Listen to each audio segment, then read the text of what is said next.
Well, we're joined now by the Department of Higher Education's Gwebinkundla, Qonde, to really highlight the plight of the students, and also from the department's side. Thanks a lot for joining us on Newsnight this evening. Thank you very much. Now, you attended that meeting, obviously, with the Minister of Higher Education and Training, and we've heard now, as you can see, that the students are not necessarily happy. In fact, they feel like there's a certain arrogance about the Minister as having been, even though sitting down and listening to what the students are saying, but it appears as though the messages are just not reaching home. When you've seen that, what's happening and what the students are saying, and the fact that they are still threatening to continue with the shutdown this week, how do you respond to that as a department?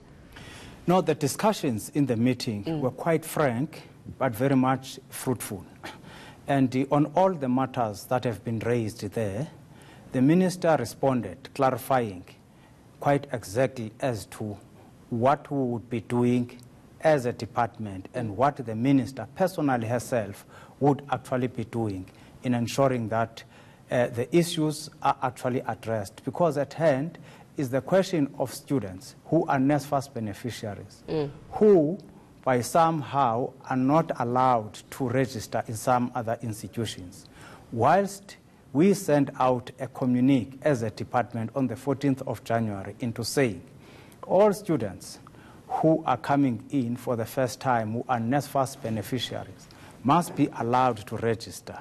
But some students, their applications were not successful and they are appealing. And we have engaged and gave a directive to the institutions into saying those students should be allowed to register. But the only thing they need to do is to sign the acknowledgement of that form, so that that is being processed through the processes of NSFAS to verify as to whether they actually meet the criteria. You would remember, Faith, that government has actually increased substantially the funding to fund the students. This brings me to my next question now, Gwebs, because it does not make sense to me why we're even having this conversation when, number one, we knew that registration year was going to happen. We knew that January and February was coming, right? Number two, they had, the Department of Higher Education had made an allocation, even with the budget that was tabled last year, a higher amount of money available so that more students can be actually integrated into the higher learning institutions.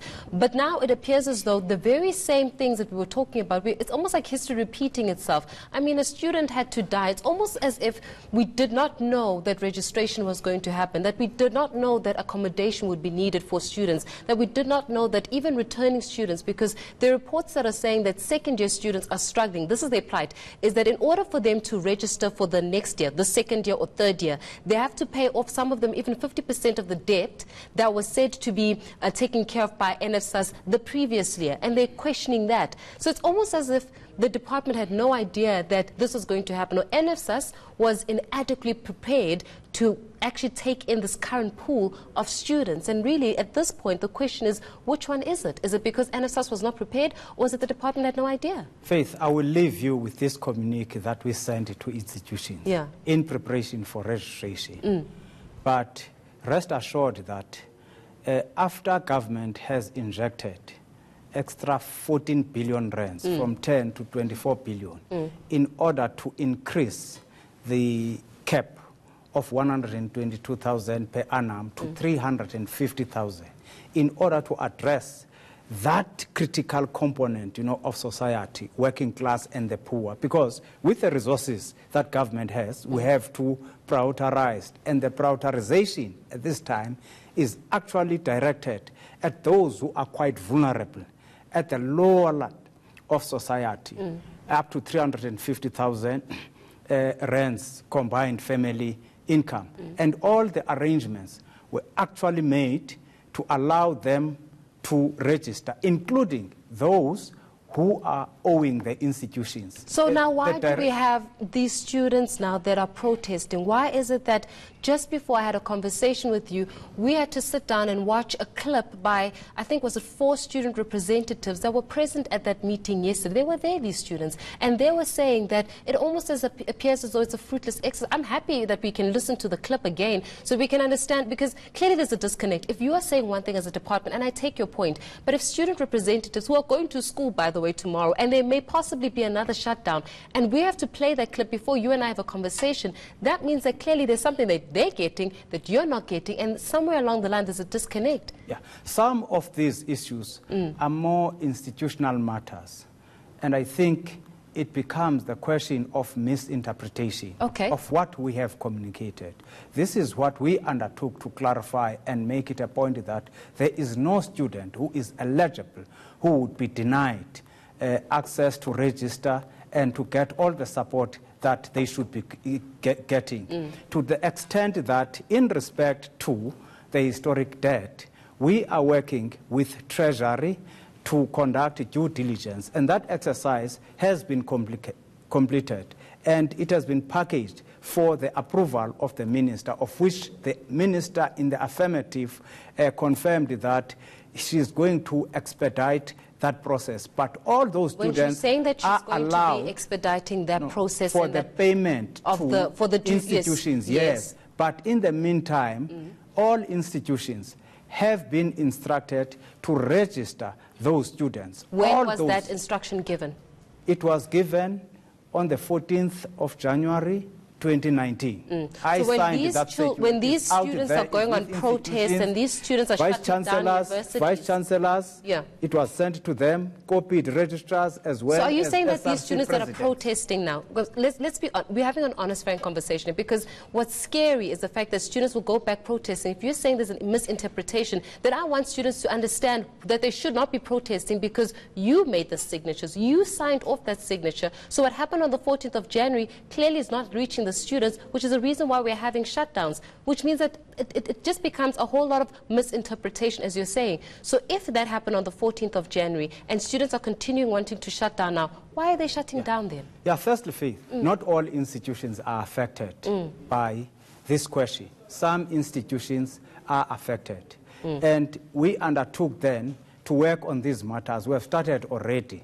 And come Monday, students who are eligible in terms of NSFAS rules and policy, there won't be any problem about them. And we requested all student leaders, if there is any problem, let everyone contact us immediately and we'll address those issues. Because let's stop addressing these matters generally whilst there are specific instructions and directives to the institution. If in a particular institution there are glitches affecting a certain number of students, that should be brought to our attention so that we can immediately intervene and clear that out. And I have to leave you with this. Are students able to contact you, or student representatives able to contact you directly to hurry up that process? Because what I'm sure what South Africans don't want to see is a situation where children are not being given an opportunity to attend class because they're busy protesting or they're busy shutting down. There's an altercation between police and security, etc.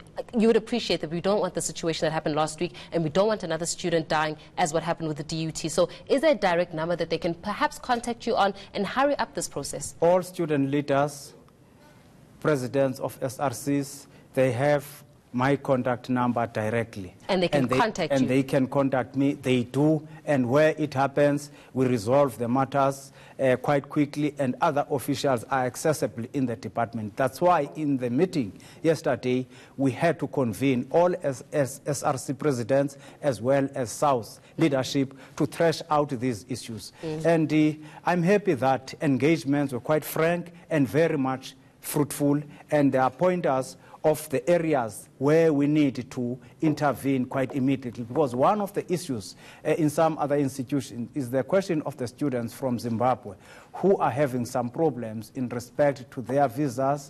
They are not able to register. So that matter was also put to the attention of the minister. We've started attending to that, and the minister has committed herself that that matter is going to be resolved before the end of next week. So what we'll do is that we'll probably touch base again and to ensure that all these matters that you've articulated, that you are resolving and are in the process of resolving, are actually have been concluded, and that we've got regular programming where education is concerned. So thank you so much for availing yourself this evening, shedding some light in terms of what's been happening within that meeting that took place yesterday with the Department of Higher Education, but also with the students as well. I think it's very important, especially given the fact that some students are still threatening to continue with the shutdown. But coming up on Newsnight this evening, the South African National Editors Forum condemns the Communications Minister for interfering with journalists at an ANC manifesto launch. Stay with Newsnight.